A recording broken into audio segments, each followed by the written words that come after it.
નમસ્તે મિત્રો, આજે આપણે પ્રાચીન ભારતના ઇતિહાસના ભાગ 9માં જીપીએસસીની ક્લાસ 1 અને ક્લાસ 2ની પરીક્ષામાં પૂછાયેલા જૈન ધર્મ વિશેના પ્રશ્નોની વિગતવાર ચર્ચા કરશું. પહેલો પ્રશ્ન છે, સંથારા એ કયા ધર્મની ધાર્મિક વિધિ છે? તો સંથારા એ જૈન ધર્મની ધાર્મિક વિધિ છે. આથી જવાબ આવશે બી, જૈન ધર્મ. બીજો પ્રશ્ન છે, કયા તીર્થ સ્થળનો સમાવેશ જૈન તીર્થ સ્થાનોમાં થતો નથી? તો પાલિતાણા, ચૌસા અને અકોટા એ જૈન તીર્થસ્થાનો છે, જ્યારે નાગપટ્ટમનો સમાવેશ જૈન તીર્થસ્થાનોમાં થતો નથી. આથી જવાબ આવશે ડી, નાગપટ્ટમ, તમિલનાડુ. ત્રીજો પ્રશ્ન છે, મહાવીર સ્વામી પહેલા કયા તીર્થંકર થઈ ગયા? તો મહાવીર સ્વામી પહેલા 23મા તીર્થંકર પાર્શ્વનાથ હતા. આથી જવાબ આવશે ડી, પાર્શ્વનાથ. અને મહાવીર સ્વામી એ 24મા અને અંતિમ તીર્થંકર હતા. ચોથો પ્રશ્ન છે, અહિંસા પરમો ધર્મ વિધાન નીચેનામાંથી શામાં જોવા મળે છે? તો અહિંસા પરમો ધર્મ આ વિધાન જૈન ધર્મ ગ્રંથમાં જોવા મળે છે. આથી જવાબ આવશે એ, જૈન ધર્મ ગ્રંથ. પાંચમો પ્રશ્ન છે, જૈન ધર્મ અનુસાર ઉચ્ચતમ સદગુણ નીચેનામાંથી કયું છે? તો અહિંસા એ ઉચ્ચતમ સદગુણ છે. આથી જવાબ આવશે બી, અહિંસા.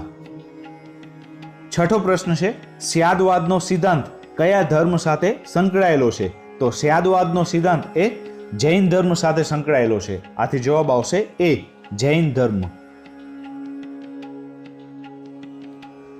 સાતમો પ્રશ્ન છે, દેવાસનો પડો શું છે? તો દેવાસનો પડો એ એક જૈન હસ્તપ્રત છે. આથી જવાબ આવશે બી, જૈન હસ્તપ્રત. આઠમો પ્રશ્ન છે, અકબરે જગતગુરુની ઉપાધિ કયા સંતને આપી હતી? તો અકબરે જગતગુરુની ઉપાધિ હીરવિજય સુરીને આપી હતી. આથી જવાબ આવશે એ, હીરવિજય સુરી. નવમો પ્રશ્ન છે, જૈન ધર્મ અનુસાર મહાવીર સ્વામી પૂર્વે કેટલા તીર્થંકરો થયા છે? તો મહાવીર સ્વામી એ 24મા અને અંતિમ તીર્થંકર હતા, અને તેમની પહેલા કુલ 23 તીર્થંકરો થઈ ગયા. આથી જવાબ આવશે સી, 23. 10મો પ્રશ્ન છે, મહાવીર સ્વામીની તુરત જ પહેલા કયા તીર્થંકર હતા? તો મહાવીર સ્વામી પહેલા 23મા તીર્થંકર પાર્શ્વનાથ હતા. આથી જવાબ આવશે ડી, પાર્શ્વનાથ.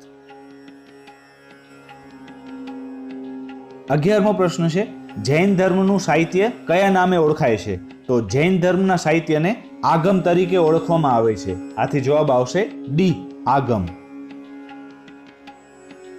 12મો પ્રશ્ન છે, જૈન ધર્મના અહિંસા, સત્ય, અસ્તેય અને અપરિગ્રહ એમ 4 મુખ્ય ઉપદેશો કયા તીર્થંકરના હતા? તો અહિંસા, સત્ય, અસ્તેય અને અપરિગ્રહ એ જૈન ધર્મના 23મા તીર્થંકર એટલે કે પાર્શ્વનાથે આપેલા છે. આથી જવાબ આવશે એ, પાર્શ્વનાથ. જૈન ધર્મના મુખ્ય સિદ્ધાંતો. તો જૈન ધર્મના ત્રિરત્નના સિદ્ધાંતમાં સમ્યક દર્શન, સમ્યક જ્ઞાન અને સમ્યક ચરિત્રનો સમાવેશ થાય છે. આ ઉપરાંત જૈન ધર્મની અંદર 5 વ્રતો આપવામાં આવેલા છે, જેમાં અહિંસા, સત્ય, અસ્તેય અને અપરિગ્રહ આ 4 વ્રતો છે એ જૈન ધર્મના 23મા તીર્થંકર પાર્શ્વનાથે આપેલા છે, જ્યારે 5મો વ્રત બ્રહ્મચર્ય એ જૈન ધર્મના 24મા તીર્થંકર મહાવીર સ્વામીએ આપેલો છે. 13મો પ્રશ્ન છે, નીચેના પૈકી કોને તીર્થંકર તરીકે ધ્યાને લેવામાં આવતા નથી? તો પ્રિય દર્શનને તીર્થંકર તરીકે ધ્યાનમાં લેવામાં આવતા નથી. આથી જવાબ આવશે સી, પ્રિય દર્શન. જ્યારે ઋષભદેવ, આદિનાથ અને પાર્શ્વનાથ એ જૈન ધર્મના તીર્થંકરો હતા. 14મો પ્રશ્ન છે, નિગ્રંથ યતિ સમુદાયના સ્થાપક કોણ હતા? તો પાર્શ્વનાથ એ નિગ્રંથ યતિ સમુદાયના સ્થાપક હતા. આથી જવાબ આવશે બી, પાર્શ્વનાથ. 15મો પ્રશ્ન છે, જૈન ધર્મમાં સંપૂર્ણ જ્ઞાનને શાના તરીકે ઓળખવામાં આવે છે? તો જૈન ધર્મમાં સંપૂર્ણ જ્ઞાનને કૈવલ્ય જ્ઞાન તરીકે ઓળખવામાં આવે છે. આથી જવાબ આવશે એ, કૈવલ્ય જ્ઞાન. 16મો પ્રશ્ન છે, નીચેના પૈકી કયું જૈન લખાણ નથી? તો આચારાંગ સૂત્ર, સૂત્ર કૃતંગ અને કલ્પસૂત્ર આ 3 જૈન સાહિત્યો છે, જ્યારે વિશુદ્ધિ માગા એ બૌદ્ધ સાહિત્ય છે. આથી જવાબ આવશે ડી, વિશુદ્ધિ માગા. 17મો પ્રશ્ન છે, જૈન ધર્મનો કયો મહત્વનો ફાળો ભારતીય દર્શનશાસ્ત્રના સિદ્ધાંત પર જોવા મળે છે? તો આનો જવાબ છે ડી, સ્યાદવાદ. 18મો પ્રશ્ન છે, કયા જૈન સાધુ લઘુચિત્ર કળા માટે પ્રખ્યાત છે? તો વીરભદ્રાચાર્ય એ લઘુચિત્ર કળા માટે પ્રખ્યાત છે. આથી જવાબ આવશે સી, વીરભદ્રાચાર્ય. 19મો પ્રશ્ન છે, મહાવીર સ્વામીએ કઈ ભાષામાં ઉપદેશ આપ્યો હતો? તો મહાવીર સ્વામી લોકોને અર્ધમાગધી ભાષામાં ઉપદેશ આપતા હતા. આથી જવાબ આવશે બી, અર્ધમાગધી. 20મો પ્રશ્ન છે, નીચેના પૈકી કયું જૈન સાહિત્યનો હિસ્સો નથી? તો સૂત્રકૃતાંક, આચારાંક સૂત્ર અને બૃહદ કલ્પસૂત્ર એ જૈન સાહિત્ય છે, જ્યારે થેરીગાથા એ બૌદ્ધ સાહિત્ય છે. આથી જવાબ આવશે એ, થેરીગાથા. 21મો પ્રશ્ન છે, નીચેના પૈકી કઈ જોડીઓ ખરી એટલે કે સાચી છે? તો 4 જોડીઓ આપેલી છે, એક પછી એક જોઈએ. પહેલું છે પાર્શ્વનાથ. તો પાર્શ્વનાથ એ બનારસના રાજા અશ્વસેનના પુત્ર હતા. તો આ જે જોડી છે એ સાચી છે. બીજું છે મલિનાથ. તો મલિનાથ એ મિથિલાના રાજાની પુત્રી હતા. તો આ પણ સાચું છે. ત્રીજું છે ઋષભદેવ. તો બળદ એ ઋષભદેવનું પ્રતીક હતું. તો આ જોડી પણ સાચી છે. ચોથું છે નેમિનાથ. તો નેમિનાથ એ શ્રી કૃષ્ણના પિતરાઈ ભાઈ હતા. તો આ પણ સાચું છે. આથી આ ચારે જોડી સાચી છે.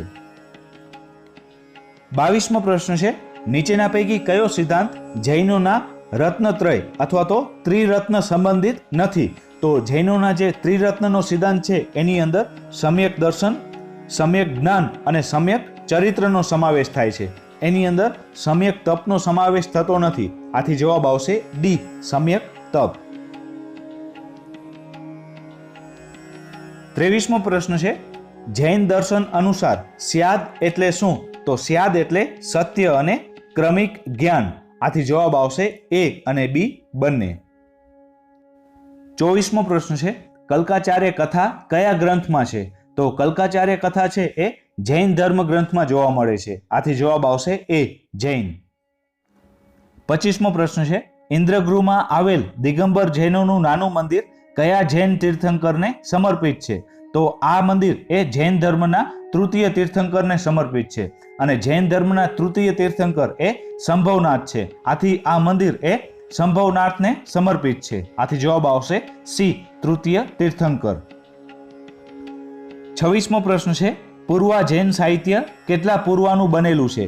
તો પૂર્વા જૈન સાહિત્ય એ 14 પૂર્વાનું બનેલું છે. આથી જવાબ આવશે બી, 14 પૂર્વા. 27મો પ્રશ્ન છે, નીચેના પૈકી કઈ જોડી સાચી નથી? તો 4 ઓપ્શન આપેલા છે, એક પછી એક તપાસીએ. પહેલું છે નેમિનાથ. તો નેમિનાથ એ કૃષ્ણના પિતરાઈ ભાઈ હતા. તો આ ઓપ્શન સાચો છે. બીજું છે મલિનાથ. તો મલિનાથ એ એકમાત્ર જૈન સ્ત્રી તીર્થંકર હતા. તો આ ઓપ્શન પણ સાચું છે. અને મલિનાથ એ જૈન ધર્મના 19મા તીર્થંકર હતા. ત્રીજું છે પદ્મપ્રભુનાથ. તો પદ્મપ્રભુનાથ એ અશ્વસેનના પુત્ર ન હતા. તો આ ત્રીજો ઓપ્શન છે એ ખોટો છે. અશ્વસેનના પુત્રનું નામ પાર્શ્વનાથ હતું. ચોથો ઓપ્શન છે અણોજા. તો અણોજા એ મહાવીર સ્વામીના પુત્રી હતા. તો આ ઓપ્શન સાચો છે. મહાવીર સ્વામીના પુત્રીનું નામ પ્રિયદર્શના હતું. અને પ્રિયદર્શનાને અણોજા નામથી પણ ઓળખવામાં આવે છે. આથી અહીં જે સાચી જોડી નથી એ સી છે. આથી જવાબ આવશે સી. 28મો પ્રશ્ન છે, કયા રાજ્યમાં જૈનોની વસ્તી સૌથી વધુ છે? તો મહારાષ્ટ્ર રાજ્યમાં જૈનોની વસ્તી સૌથી વધુ છે. આથી જવાબ આવશે બી, મહારાષ્ટ્ર. થેન્ક યુ મિત્રો. મારા વિડીયોઝ તમને પસંદ આવે તો મારા વિડીયોઝને જરૂરથી લાઇક કરી અને મારા યુટ્યુબ ચેનલને સબસ્ક્રાઇબ કરજો. Thank you.